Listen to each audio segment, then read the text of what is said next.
Welcome to Frontlines. We welcome our viewers from across the United States and Canada, from Europe and the Middle East, from Australia and South America, and of course, from Armenia and Artsakh.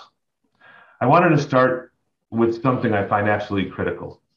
Something that is in this week that has been kind of taken over by political turmoil and uncertainty, especially headlined by President Armen Sarkisyan's resignation from office, which of course has led to a flurry of questions as well as serious constitutional concerns. But that story is a developing one. It is one that we certainly will be digging into at one point, but not today.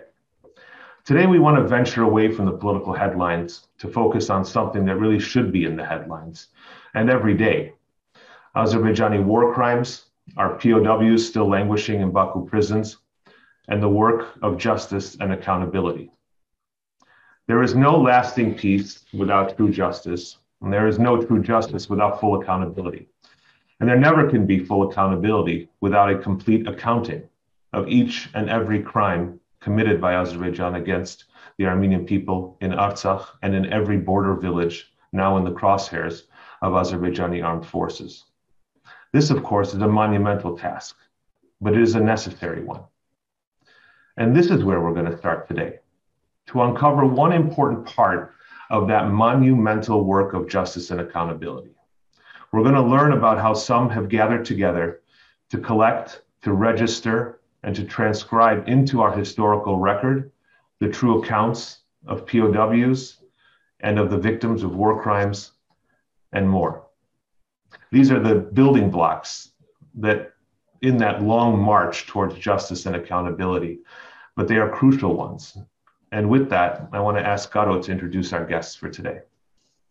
Thank you, Karnik. Parior Sireli Haynagisner, Hayastani, Spurki, Vartsachi Mech. Yes, Shatabarda Mysore, Hurangale Lumerier Kuhurera.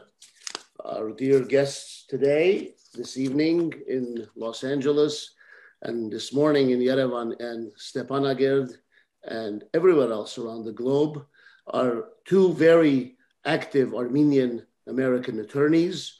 The first one is Milena Mailyan. She's a community activist, and in addition to being a zealous advocate for immigrants, she has been raising awareness about the Armenian genocide as well as other unrecognized acts of crimes against humanity. She takes great pride in being one of the founders of the Center for Truth and Justice, a massive project initiated due to the exigent need to collect testimonial evidence of war crimes that occurred during the Artsakh 2020 war. And she is a Center for Truth and Justice co-founder and a member of its board of directors. Also joining us is Tamara Voskanyan, a Los Angeles-based ethics attorney. She is one of the co-founders as well of the Center for Truth and Justice, where she serves on the board of directors, helping to run the organization. Prior to earning her law degree, Tamara got a master's degree in international affairs and lived in both Armenia and Bosnia. Now she is a mother to two young kids and a full-time trial counsel at the State Bar of California, in addition to her volunteer work. Through her work with the Center for Truth and Justice, Tamara is living out her life dream of helping advance Armenia's legal system. And I should add, Karnik, that I'm familiar with both of these fine attorneys who are joining us over a number of years, and I can attest to their dedication and commitment to all things Armenian, to all things human rights related. So with that, I welcome both of you to Frontlines, and I turn it over to you, Karnik. Thank you, Garo. I wanted to start with something that I really feel has been something that I personally have been advocating repeatedly for, starting back at the time of the Syrian civil war and the circumstances in which the Armenian community found itself in there. And it's something that sits at the core of any war crimes prosecution, and that is the testimonies of victims.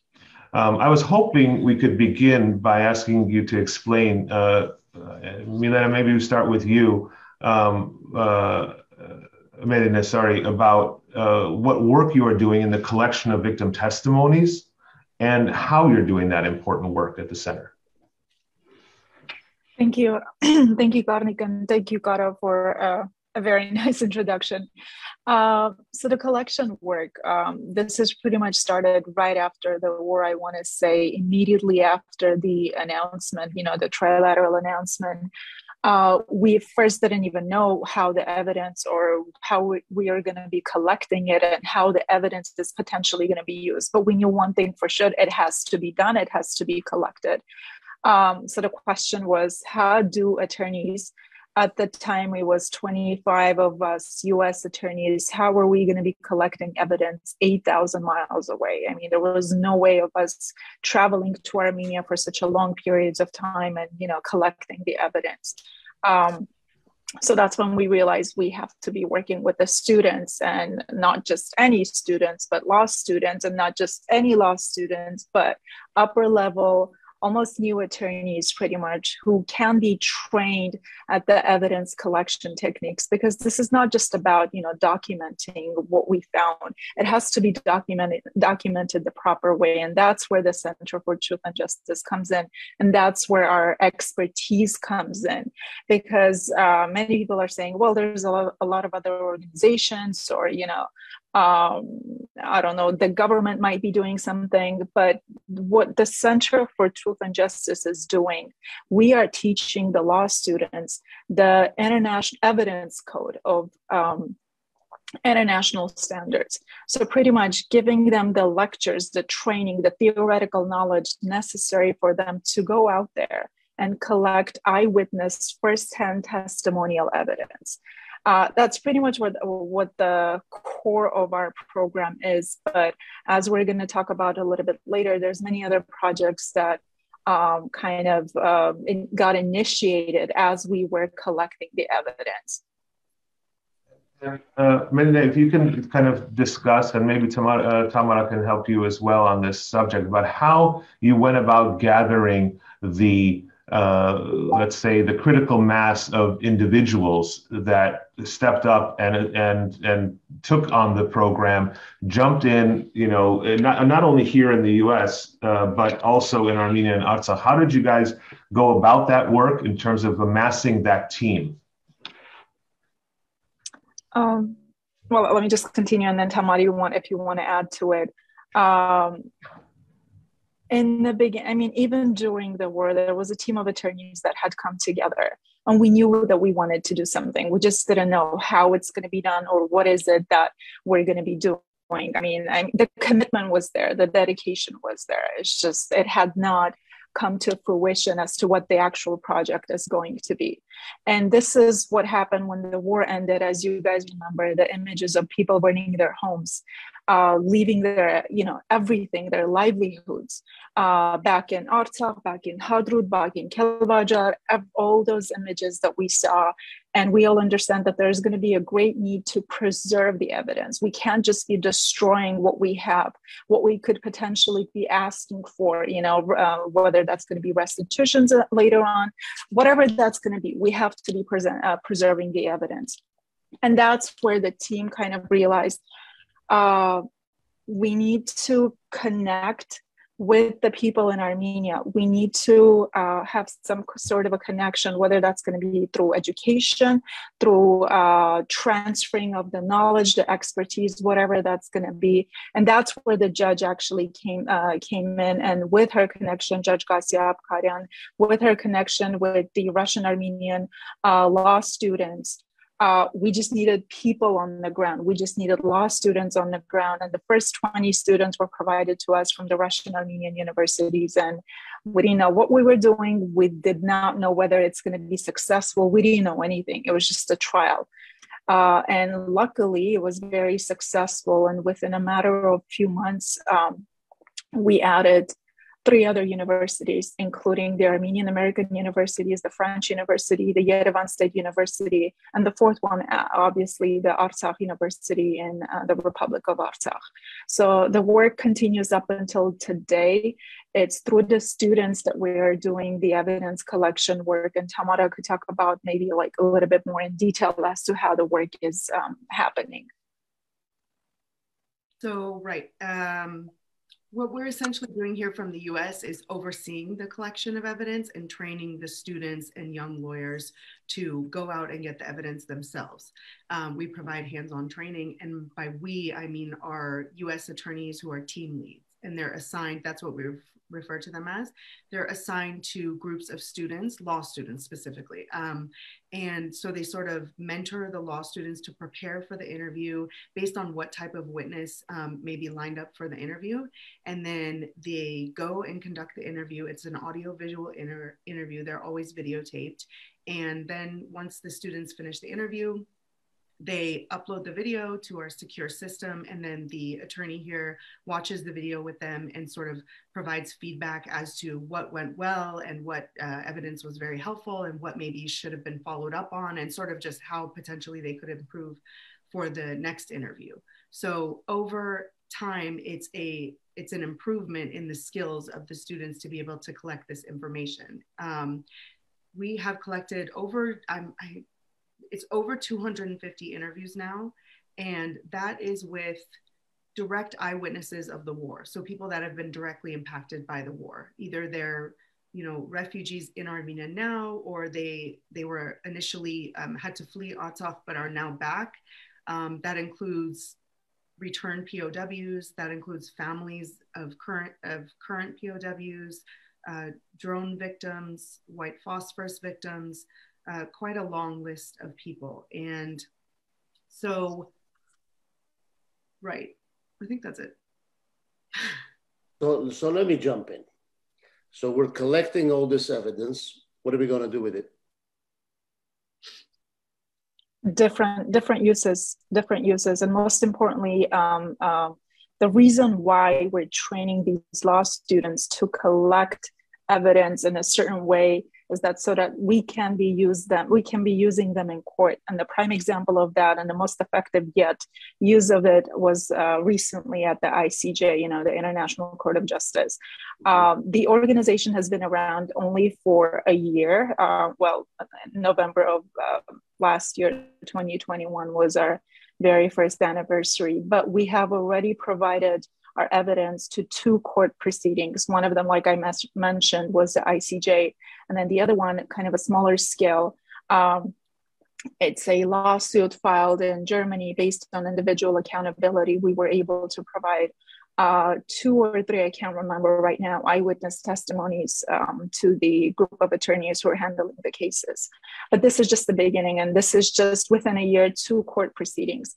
I'm not even mentioning the reports that we were able to produce with these testimonies. For example, the 2 white papers that were produced based on the evidence collected from the POWs, the torture, mistreatment, and all of that was disseminated to the members of the Congress recently. And it actually, time-wise, it kind of coincided with the ANCA requested resolutions that were pending. And I'm pretty confident that the white papers that were circulated at the time had an impact, in getting these resolutions passed.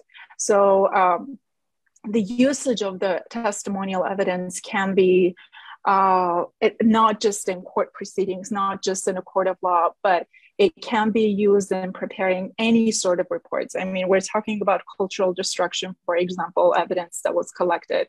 UNESCO reports were prepared by some of our interns, who were in Armenia during the summer of 2021.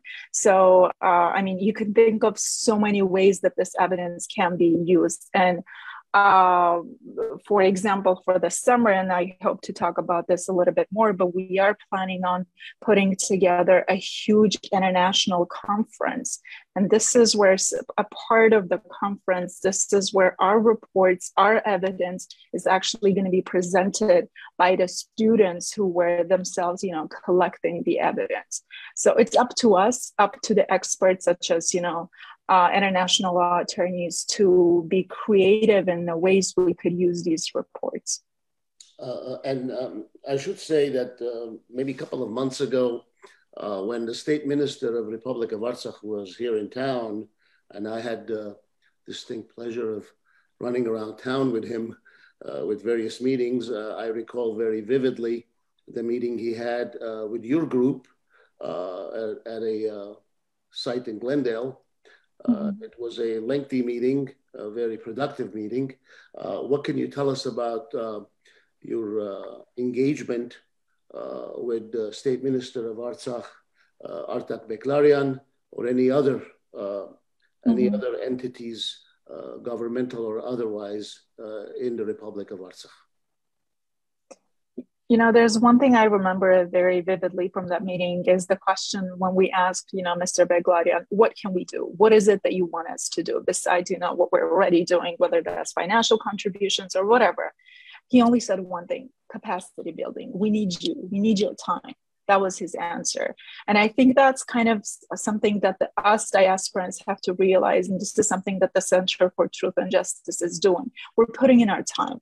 Of course, money is important. I mean, obviously, all these things are being run based, I mean, there's a lot of financial aspect of it, but the most important asset that our center, our attorneys, our judges inserting into Armenia and into Artsakh is our time, is our commitment.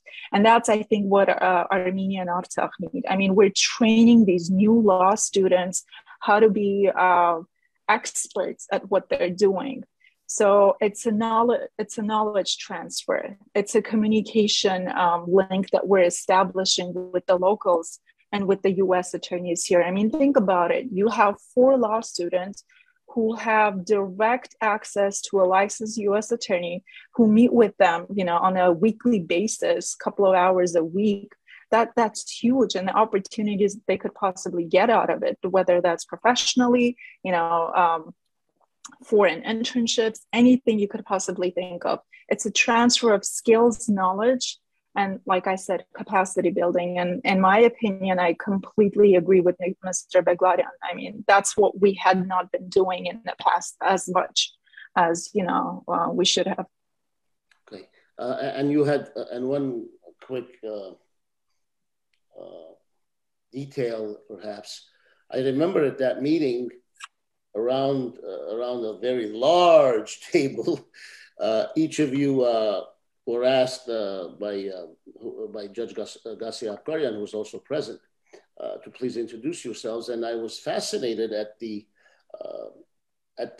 diverse areas of practice that your members engage in their professional lives, and regardless of the fact that there was such diversity and such really far and apart from one another areas of practice, there was one common ground that all of you had come around to rally behind it and support it, and it was very encouraging.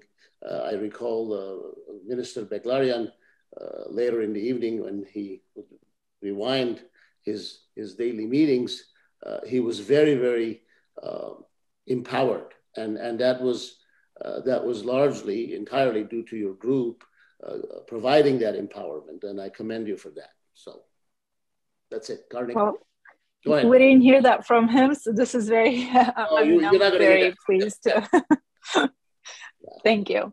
Sure. Yeah, I wanted to get into a little bit of the substance of some of the outcome of some of the work, and I don't mean in terms of procedurally, you know, how it's been used, but really some of the stories. And I think that one of the most critical things about victim testimonies is that they establish perpetrators' patterns of conduct, the nature, obviously, of their horrific methods, and often obscene psychological objectives of their crimes. I wanted to ask, perhaps Tamara, you can lead us off here. If you could tell us what has emerged from your work regarding Azerbaijan's war crimes. What have the testimonies revealed in kind of, you know, high level terms, and what have you found that these testimonies have in common? The most striking thing I would say is that the returned POWs have been entirely consistent with their stories of the mistreatment they were subjected to, and gave very specific examples, like you mentioned, of psychological torture, physical torture, and some religious aspects, as we know has come out in the news recently. There are many And also one thing that they mentioned, this is another thing, is that, as we know, Azerbaijan is not being open about the amount of people or the names of people that they're really keeping. They're keeping many more people detained than they're admitting. So the POWs were able to provide names of other people that they were captured with that they know are detained, for example, that once they were released, they realized were not on a list. So the methods of capture and the arbitrary charging in the trials were very interesting to hear from the POW testimony. For example, they would, multiple accounts talked about how, we were in this specific area at the specific time together, and we were both carrying a rifle, for example, and we were both arrested at the same time and surrendered. But my colleague was charged with 6 months and I was charged with 6 years, for example, something like that. No, just no difference in how they were charged. And we were able to learn from them a lot of interesting details about the trials, and unfortunately how they were not provided any real due process or protection under the law. They didn't speak to an attorney before they were going to their hearings. They didn't necessarily understand the charges against them or the sentences they were facing. It was just very interesting to hear how consistent the testimonies were. We put a lot of that information in the white paper that Milena mentioned that we sent to Congress. And I just wanted to mention about the white papers. We've done 2 now, and we're planning on sending a 3rd. That's in the works. We're asking for congressional hearings. And the reason is because, going back to one of the questions earlier, what this evidence can do and what we can do with it is sort of like, there's endless potential, and we can't actually answer exactly what we can do with it. We just know the various avenues that we want to try and that have been tried so far. One of them is trying to get this information before a legislature. Another is trying to get this into different court venues. As you guys are both well aware, and maybe some of the audience is aware, Armenia and Azerbaijan haven't signed that many, they're not members, they're not parties to the ICC, and there's a lot of barriers to pursuing justice in courts. So as Milena said, we, the lawyers, need to be a little bit creative as to how to use this information. As Milena mentioned, we did help with a lawsuit in Germany, and Germany, as you probably also know, has some of the most expansive universal jurisdiction laws. So we're very interested to see what happens in Germany. As you know, that's the only place where, for example, they've been able to obtain convictions against ISIS members and those types of human rights crimes against humanity cases. We're also helping with a lawsuit that's being drafted in Canada, and we've sent various UN reports. It's sort of just, the possibilities are endless as to what we can do with this information. As you mentioned, Garo, we have about 25 members, 25 attorneys on the US side and 1 judge, and we do all practice various types of law in the US, and none of us are actually international law experts, but we consult with international lawyers, we have advisors, and in the end, we're not really pursuing the cases ourselves or necessarily planning to file them. We're just doing the work to sort of do this initial investigation and make sure that this evidence is gathered and securely protected so that the stories can never be lied about and changed. They will always be on record. And part of this arose out of, sort of our experience, all of our collective trauma experience of not having our stories from the genocide properly told and properly recorded. Maybe we have a family book written or something like that, but we have nothing like, for example, what the Shoah Foundation has for stories from the Holocaust.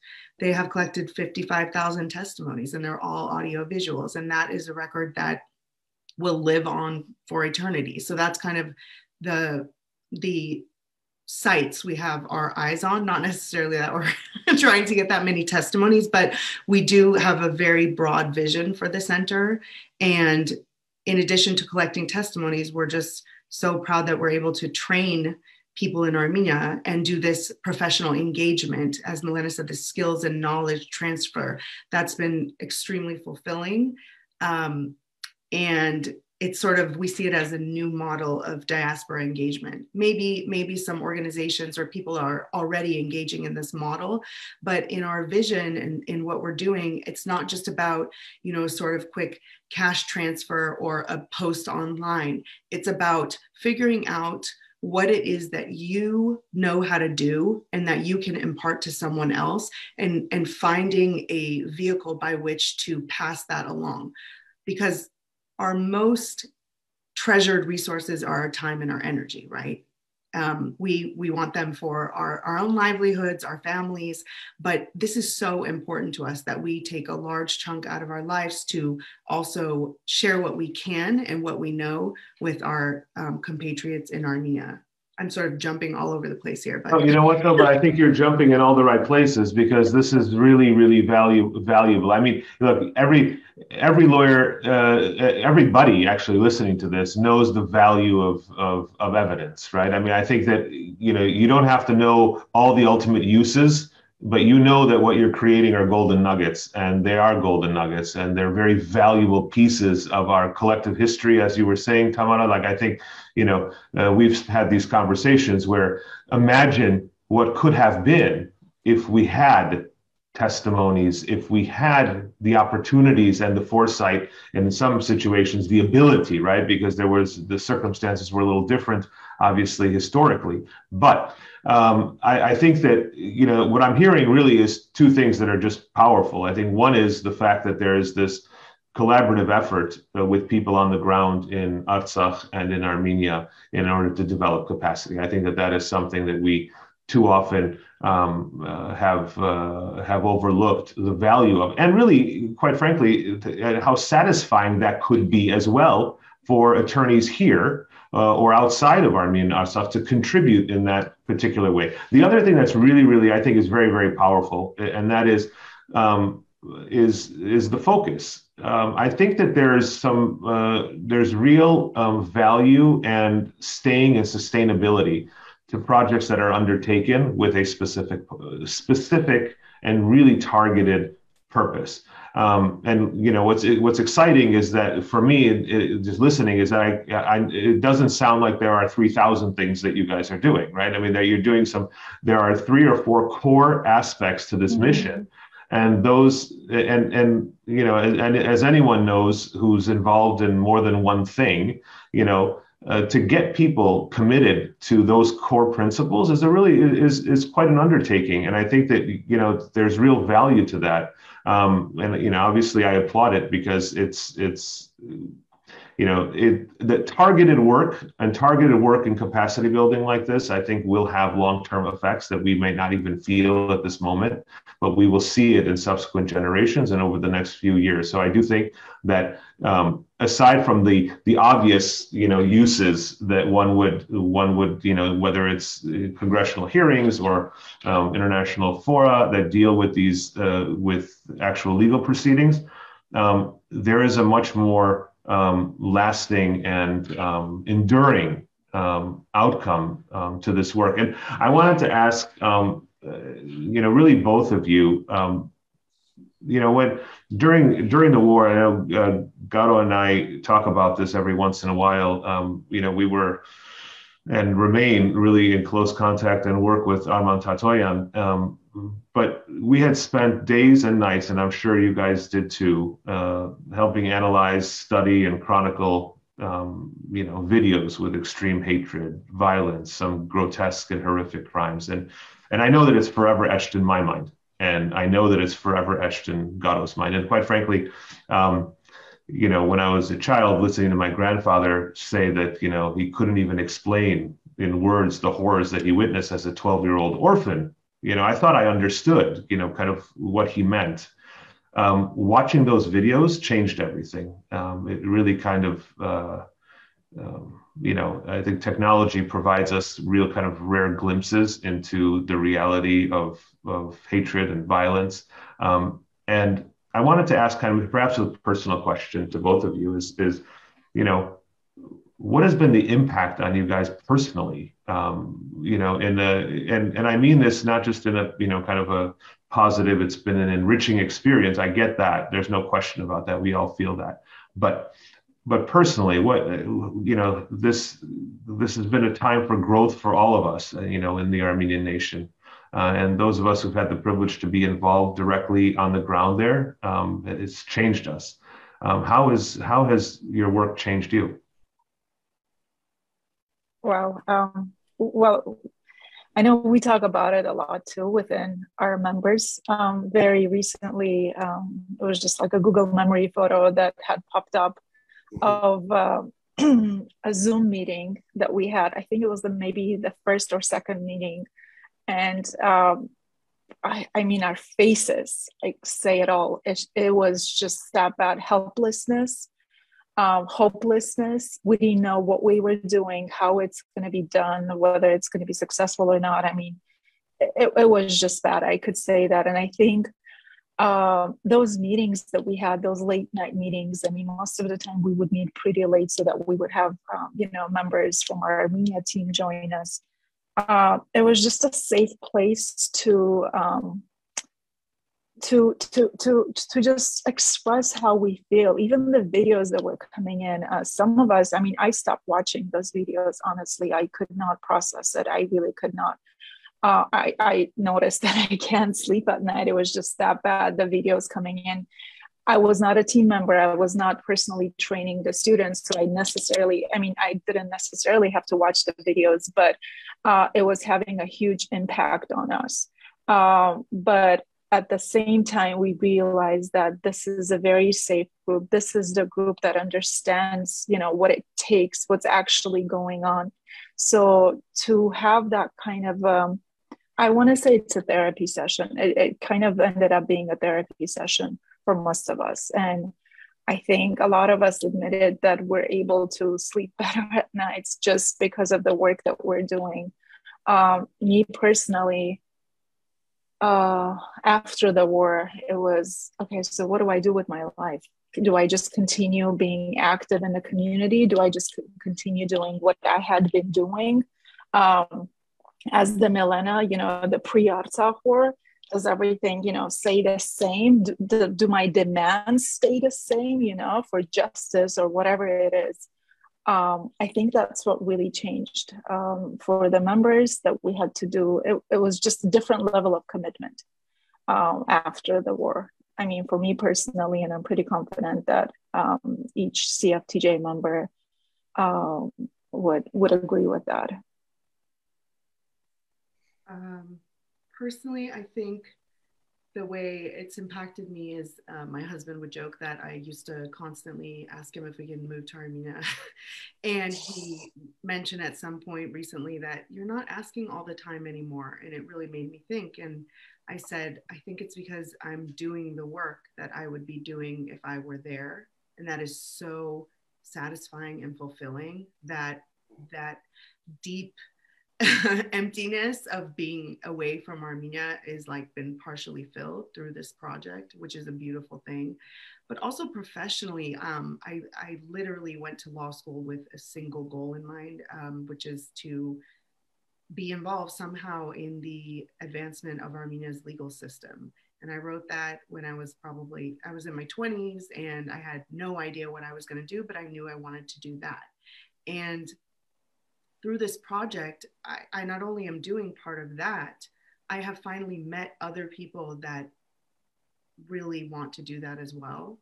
And that has been wonderful to, after all these years, sort of somehow through the war and through the tragedy of the war, find the silver lining and connect with people that care as deeply as you do about the same things as you do and want to work together with you to accomplish something. I am extremely proud of this group. I mean, our attorneys, we have a weekly Zoom meeting. We're all together every single Wednesday night. It's been like that from the very beginning, and we've kept that tradition. But almost all the work happens outside that meeting. These people spend so many hours talking with their students, reviewing videos, uploading the videos, tagging the videos. We have a very sophisticated system to categorize the sort of flag the evidence for potential legal causes of action. And by the way, I just want to mention that this beautiful system was built for us for free by a tech expert who wanted to just devote his services because he so much wanted to contribute to the mission. And it's a system, you know, unlike any other of its kind, and maybe the first like that. And these students, the point is, these students in Armenia and, you know, the deans of the law schools and just all different types of people who are involved in the project are so dedicated. I'm just very proud to work amongst them. And I want to give one final thought on this topic.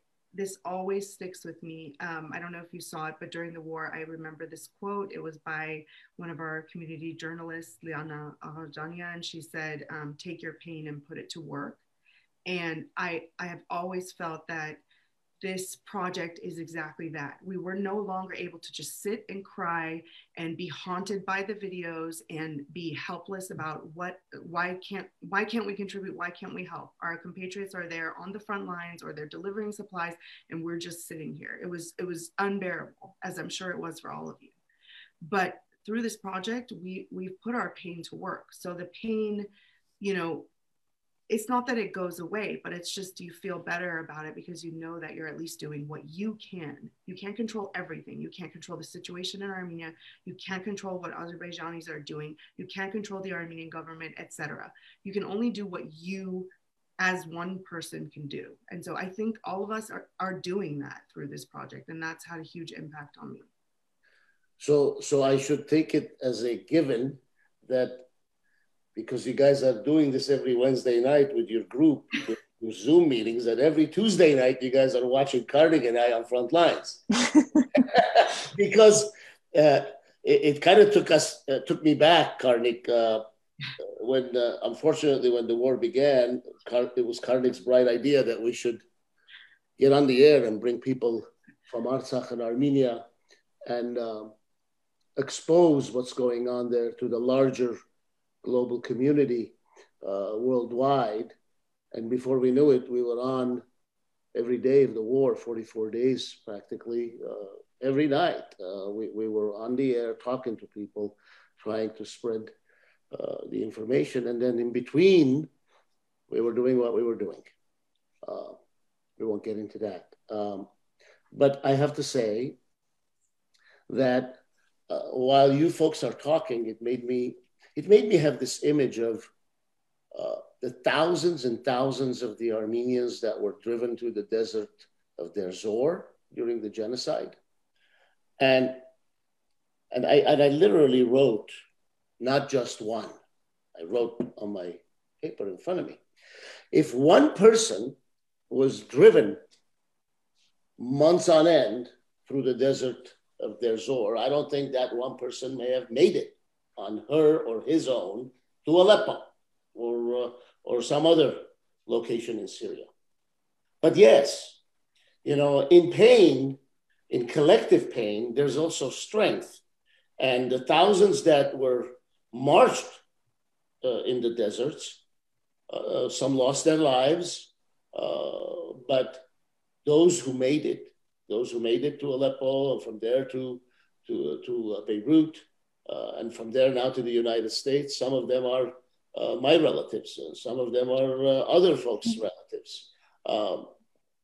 They did it because there was understanding of that common pain. The common pain is ours, is yours, it's mine, it's his, it's hers, it's the audience's. The sad reality is that when the 44 days ended, and now another year plus since that 44-day debacle, if you will, that massacre, if you will, aerial and otherwise, those who are really committed will continue to do what they do. And Tamara, I should say, I remember you when you were a law student. You were just as committed to doing something, the Armenia and Armenian cause and Artsakh. And oftentimes, you know, when we cross paths, I'd be like, what am I supposed to tell this young lady? She's asking, what can she do? And I myself am searching for answers about what I can do. But I'm glad that you have found that which you are doing, and you're doing it well. And Milena, I remember Milena years and years and years from her activism, from pre the genocide centennial days. And those of us who are serious, and there's a lot of us who are out there who are serious, some visible, some not so visible. We adjust to the tasks that are needed, and we rise to the challenge, and we do the best we can. And coming to the best that we can, Milena, I think I saw you give an interview on US Armenia TV maybe a few weeks ago. You'd be surprised how much time I could find to watch all sorts of things. And you were trying to explain why is it important, and how you had been in the skeptic once about the petitions, change.org, sign your name, whatever. So I'd like you to tell the audience a little bit about the importance, because I think last I looked at the petition, by the way, I think it was 53,000. I don't know what it is now. I haven't looked. We're over 70. We're over 70 now. So I haven't looked for a few days or some time. Mm-hmm. So what is it going to take to make the 70,000, 170,000, or 700,000, right? Tell us your views about that, because I was really enlightened the way you explained your initial skepticism. You were talking to Armina Amirian. I remember it very well. Yes, yeah. So go ahead. I mean, for those of you who don't know, what Garo is talking about is a Google petition that CFTJ started based on the fact that on December 23rd, Azerbaijan, the Ministry of Foreign Affairs, actually, they issued a press release in which they're stating that they had requested Google to rename and add over 4,500 new names to the maps, to the areas that are currently under Azeri control, and to some of the areas that are still de facto, within the Republic of Artsakh. So like I said, it was December 23rd, as most of the Christian and the world in general busy with the, holidays, New Year's and all of that. So that kind of went unnoticed mostly. But our team actually picked it up. And what we did, in addition to initiating a petition on change.org, we actually sent out a very detailed letter as to why, such satisfaction of emotion, or if Google was to comply with the request of the Azeri government, there's going to be a lot of issues with it, and noteworthy of which is the potential violation of the provisional measures issued by the ICJ just several weeks ago. Mm-hmm. But the petition that Garo is pretty much talking about is, like I said, I personally don't believe a lot in the online public petitions, but this one kind of changed my view because it did something that none of us really anticipated it's going to do. It got the attention of the of change.org itself, because in just a matter of days, tens of thousands of people, all of a sudden started signing on to the petition. So, and then we see a tweet from change.org to its 1.5 million followers directly tagging Google, saying, "Hey, Google, tens of thousands of Armenians are asking you whether you're going to erase Armenian culture." I mean, that was huge, putting Google on the spot like that. And right after that, I mean, we see politicians, senators from New Zealand, from Canada, tweeting, retweeting, the French, actually, newspapers, politicians, the Armenian ambassador in France also tweeted. Anyways, it picked up to a level that we did not anticipate. And most importantly, and this is the importance of the change.org platform and what it kind of gave to us, is a spotlight on Armenian issues. It gave us an opportunity to talk about the Armenian cause, the Armenian issues on such a huge platform. And I think that's the point, that's the opportunity that we have to, use with change.org.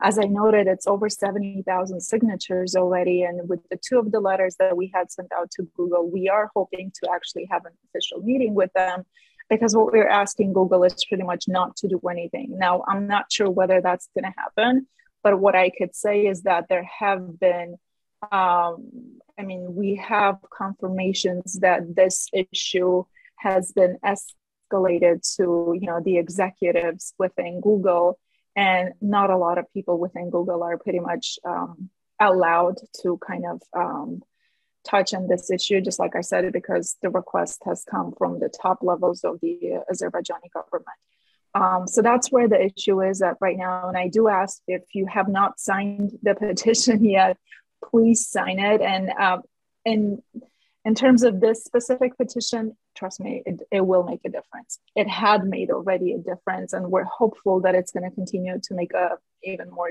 bigger difference. I think I want to jump in there because I think that it's, I also have kind of come from the school of skepticism, but yes, clearly there's been real momentum and real value, particularly to this petition. And there's also a real kind of substantive value that I think that we have to not overlook. And if people want to really think through, you drew the connection between the provisional measures in the ICJ case about erasure of Armenian culture and Google's kowtowing essentially to Azerbaijan and making these changes. Let's take it one step further, and maybe this kind of rings home for people.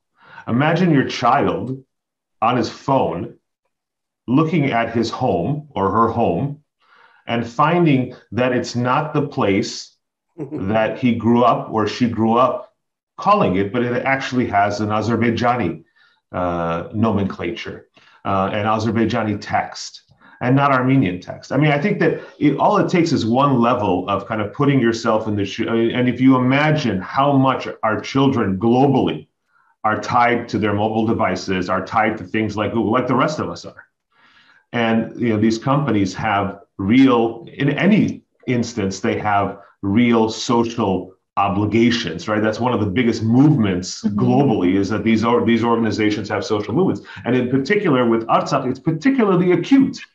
Because if we don't think of it that way, I don't think we understand the sheer value and power of making these changes stick on our behalf, making organizations and global organizations understand the impact that they're having. And I just wanted to, because as I thought through, with this issue, I just kept thinking of as a father myself, just thinking about what that experience is like in a post-war situation where there is no accountability, where there's no justice, where there's nothing except further aggression and further, frankly, fascist language coming out of Baku regarding Armenians and Armenian presence.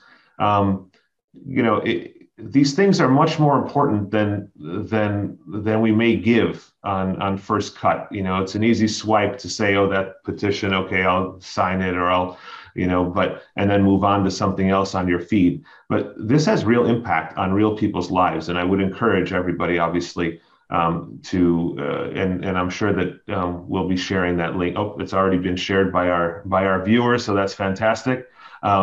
For people to disseminate and to sign in and leave your comments and sign that, because it has an impact on real people's lives. And as our guests were just mentioning, is that it's had an impact already, and there's a lot that can be done. I just wanted to throw that in there because I thought that it's really important to really think about kind of the next steps, what happens, right? In people's homes, in people's lives, what a 12-year-old is seeing, what an 11-year-old is seeing. These are big, we always complain about, tech companies having access to, our children's minds, right? Here you go, cultural erasure 101 taking place, as we speak and as we swipe. And that can't be something that we can tolerate. And so, obviously that's I guess, tell me a little bit more about, and Tawana, maybe you can kind of jump in here, about the Artsakh side with respect to the team. This is something I think is really, really important. Because as the war obviously had psychological impacts for Armenians globally, it's had real physical, family, generational, in addition to psychological impact on the people that were under the flurry of drone fire and missile fire. If you would, tell us a little bit about how the young students, the law students, and others that are involved in the program, particularly in Artsakh, how this has helped them from an individual standpoint, from moving to the next step, moving on, if you will, in the post-war world, and feeling that they are doing something for their cause. Most of these young kids, let's not forget, grew up in an independent and self-reliant Artsakh Republic. They had never known anything prior to that era.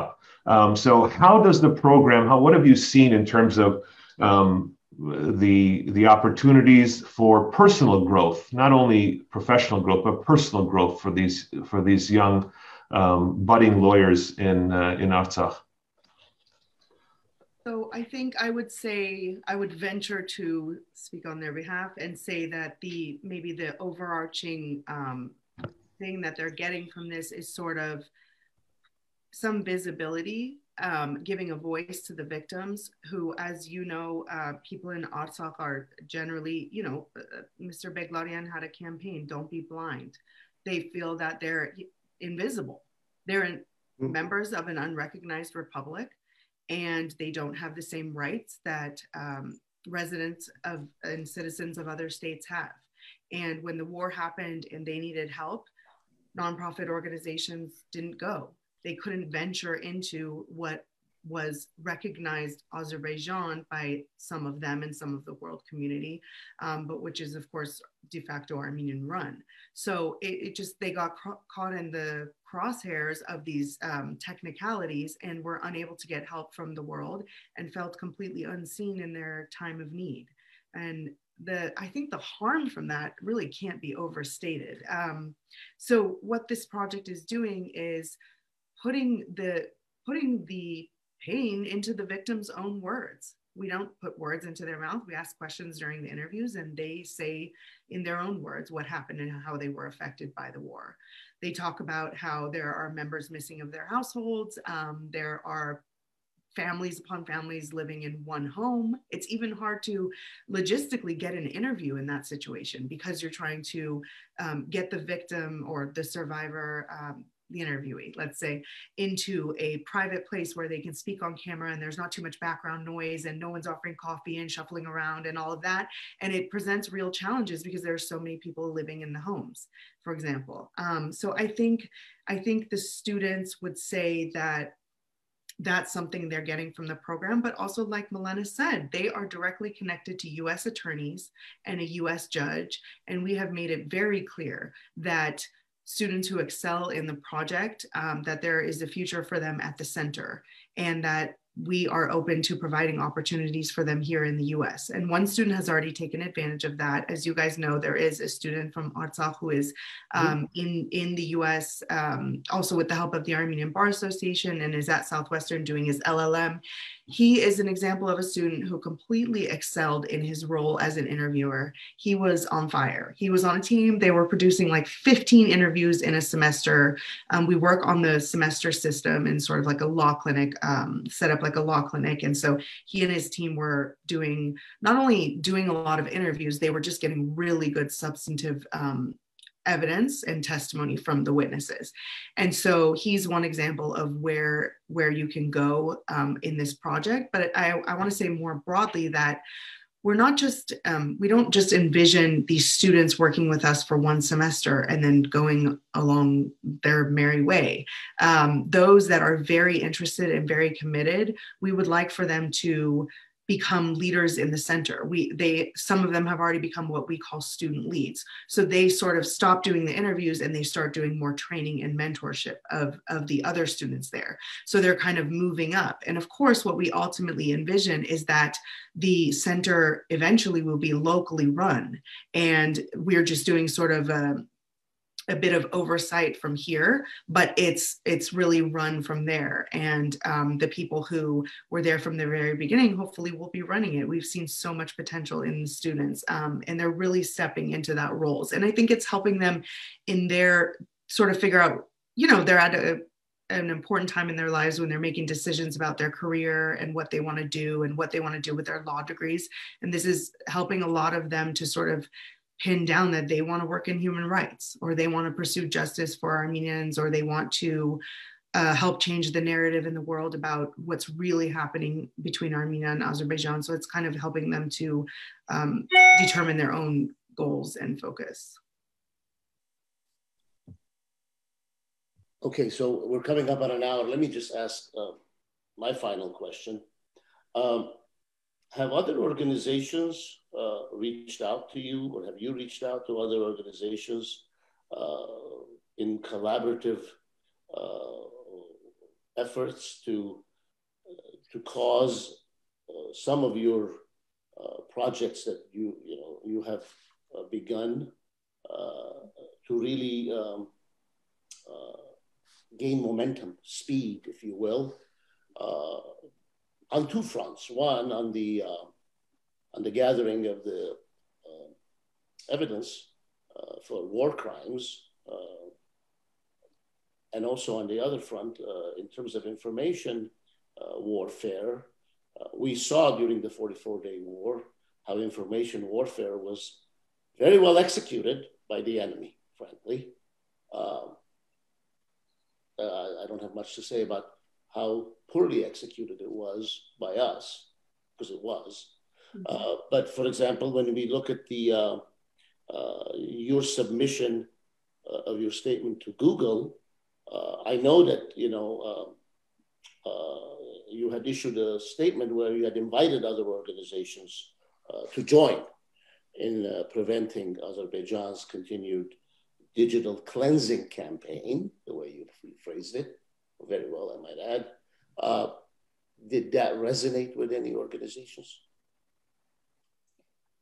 So not specifically with the Google campaign, but I can say that at least, within the past year that we have been around, we have reached out, to other organizations, especially legal entities, to at least introduce the work that we are doing and find potential possible ways of, collaboration. Maybe there's something that they're doing that we could help with, or, the other way around. So conversations like that have happened, both here in the United States and also in Armenia. Especially in Armenia, I want to say we have probably reached out to every single dean of universities, every single organization, every single individual that is semi-involved in the human rights, aspect, or litigating or collecting any sort of evidence, and in Artsakh as well.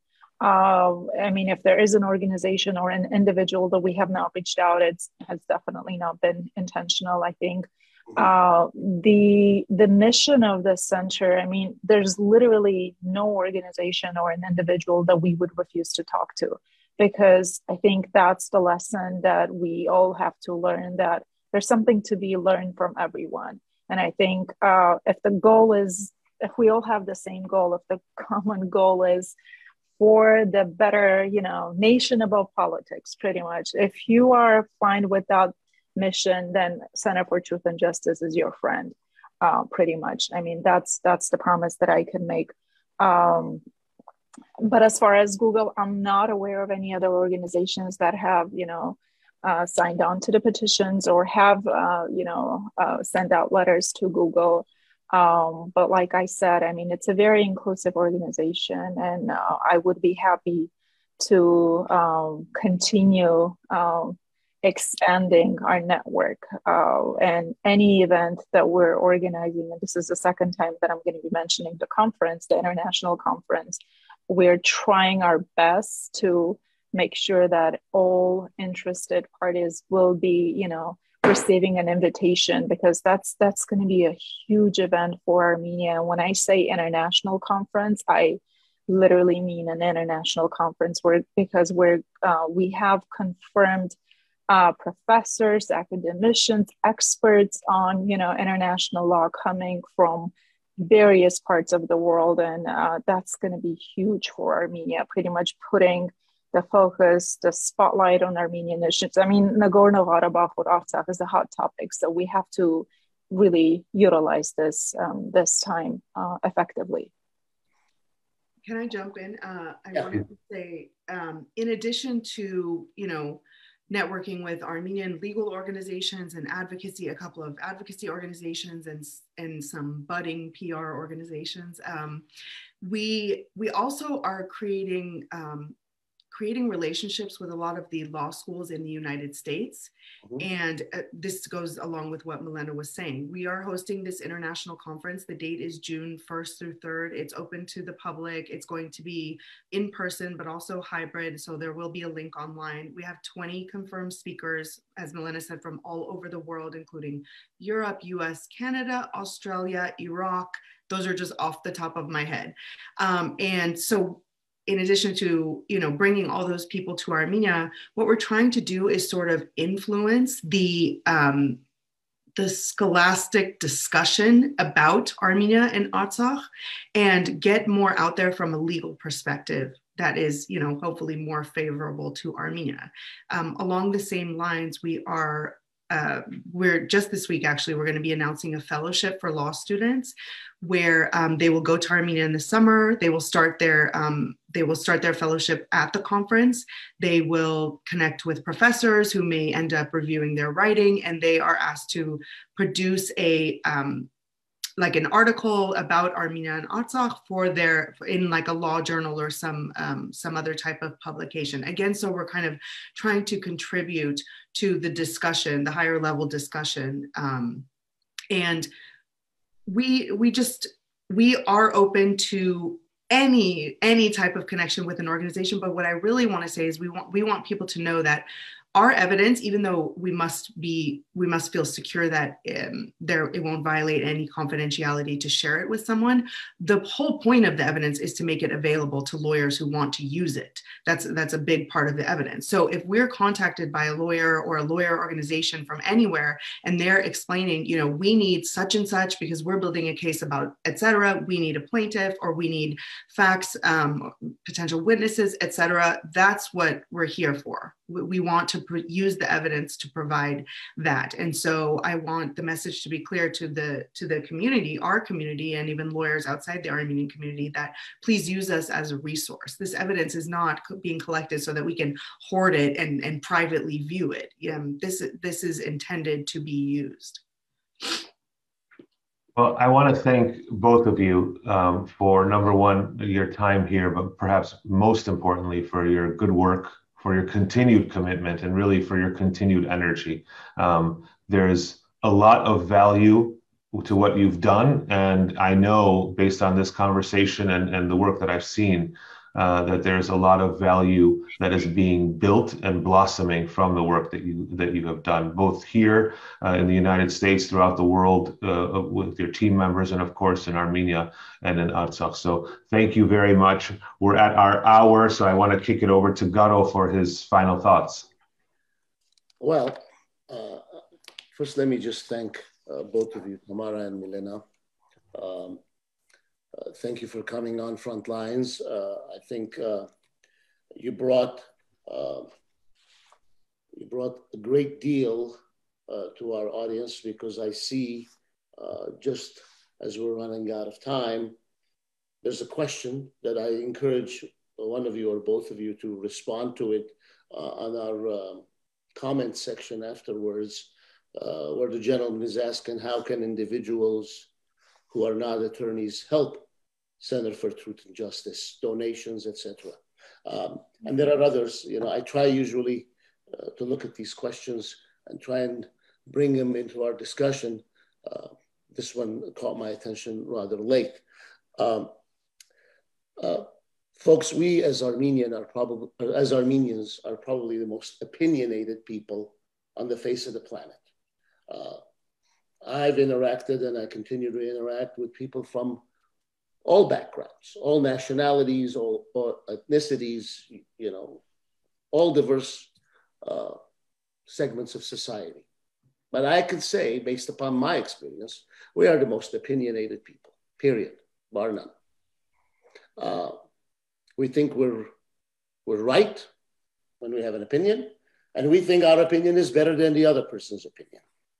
But I'm here to say, as my closing remarks, Karnik, is that we ought to do a little bit more listening and a little less talking about our own opinions. And when we listen, as I did during this hour, I learned a few things, and I'm grateful for it. The Center for Truth and Justice has been around for a year. It's not a long time. There are organizations that have been around for 100 years. But it's not how old a human being is or how long an organization has been in existence. It's what it does today. You know, we all have a beginning point and we have an ending point. We are born and we're going to die. And there's that dash in between. And what you do in your life day to day is the dash. And the dash ought to count. And I'm just grateful that each of you and your colleagues are doing something every day since the war that is making a difference. And I assure you, it is making a difference.